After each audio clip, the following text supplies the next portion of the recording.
தூத்துக்குடியில் குலசேகரனப்பட்டினம் முத்தாரம்மன் ஆலய தசரா திருவிழா மிக சிறப்பாக நடைபெற்றது. இந்த ஊர்வலத்தை இந்து மக்கள் கட்சியின் தலைவர் அர்ஜுன் சம்பத் துவங்கி வைத்தார்.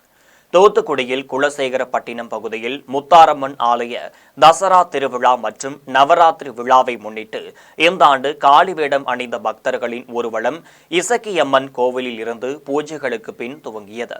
இந்த பேரணியை இந்து மக்கள் கட்சியின் தலைவர் அர்ஜுன் சம்பத் மற்றும் ருத்ர தர்ம சேவா நிறுவனர் வசந்தகுமார் ஆகியோர் துவங்கி வைத்தனர்.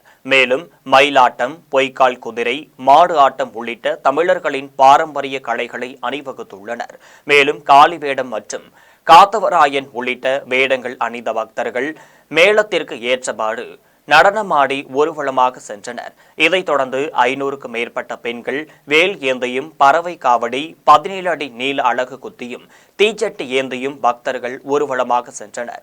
மேலும் பிரம்மாண்டமான 45 அடி உயர கிருஷ்ண அவதார பொம்மை, சிவன் மற்றும் காளி பொம்மைகளின் ஊர்வலமும் நடைபெற்றது. காளி வேடம் அணிந்த பக்தர்களின் ஊர்வலத்தை ஏராளமானோர் கண்டு பக்தி பரவசத்துடன் அடைந்தனர். மேலும் நகரின் முக்கிய வீதிகளின் வழியாக நடைபெற்று சிவன் கோவிலில் நிறைவடைந்தது.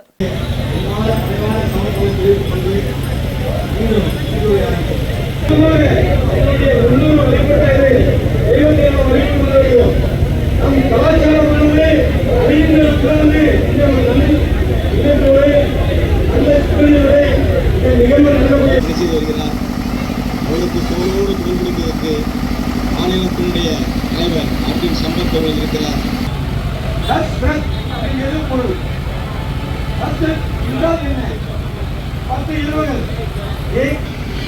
தமிழர்களுடைய மரபு, பாரத தேசத்துடைய மரபு, இதை யாராலையும் அழைத்துக்க முடியாது, அழைத்துக் கொள்ள முடியாது.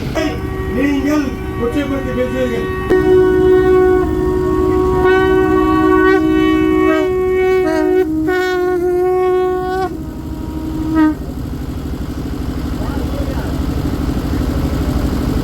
கலந்து கொள்ள வேண்டியிருக்கும் எங்கள் அண்ணாமலை சித்தர் சுவாமிகளையும் மற்றும் ஜிஎஸ் சுவாமிகளையும் வருக வருக என வரவேற்கிறோம்.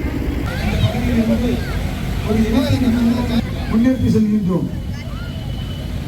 இந்த நிகழ்ச்சிக்கு வருகையில் உள்ள